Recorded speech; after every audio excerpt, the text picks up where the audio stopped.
Because I don't have a fancy degree doesn't mean you get to come into my house and order me around. And you go whine to Morello, and I'll knock you on your ass like the pussy you are. Let me tell you something. You try to stonewall me, you'll be out on the street in less than a week. As for the other stuff, do I think that I'm smarter than you? You're damn right I do. But if you think that means that I can't kick your ass up and down this floor, take a swing and see what happens. Men don't compromise boundaries to accommodate people's disrespect. They give them their absence instead. Your absence teaches those who are worthy of a second chance to develop a degree of respect. Before approaching you again, I think the use of silence and absence is underutilized with regards to dealing with disrespectful people.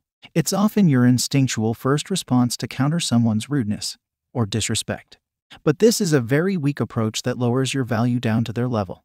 It's certainly not a trait of a leader to deal with others in a way that reflects their cheap behavior.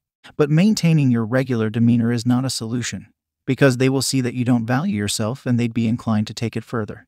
So what do? Actions speak louder than words, and therefore bear a heavier weight than verbal rhetoric. If someone disrespects you, the most effective way to teach them a lesson is to starve them from your attention. This means your eyes, your verbal communication, and your presence around them should be restricted. This response is a message that conveys they are not important, because their unacceptable behavior has deemed it so. It's human nature to want attention.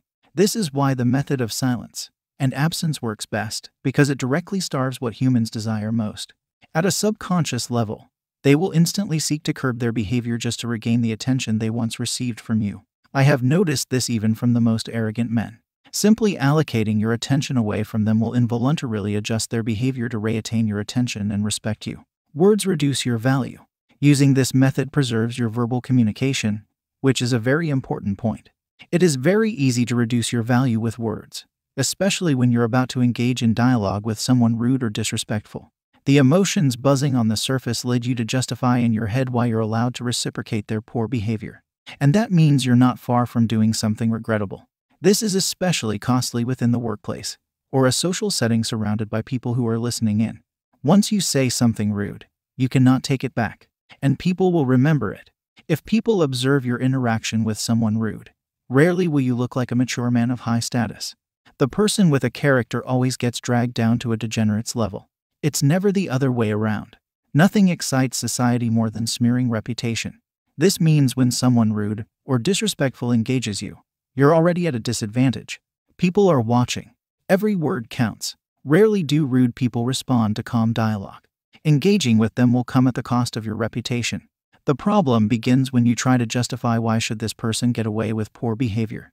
But this line of thinking gives rise to several dark emotions that, more likely than not, will make you lash out in a regretful manner. But rude people only get away with their poor behavior if they actually get what they want. They don't get away with anything when you silently stare at them with a smile. So your job is to teach them that adjustment in behavior is necessary if they want something from you. If someone engages with you disrespectfully, simply tell them that was not necessary.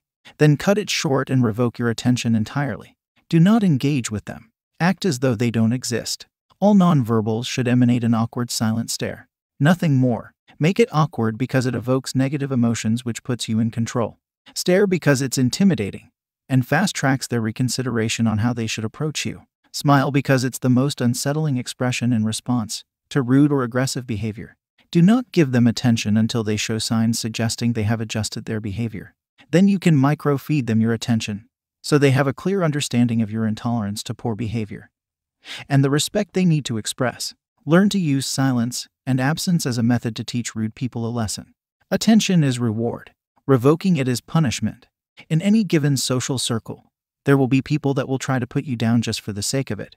Those petty power games are attempts to trigger your emotional side and diminish from your value. At all times, remain calm and composed. Do not give in to their petty games. Be above everything. This process allows you to silence everyone and give value to your words. Diminish the person using their own words. Control your emotional reactions and stay in control of yourself. Signal to everyone that you don't fuck around. Stay calm, but don't let anyone step on your toes.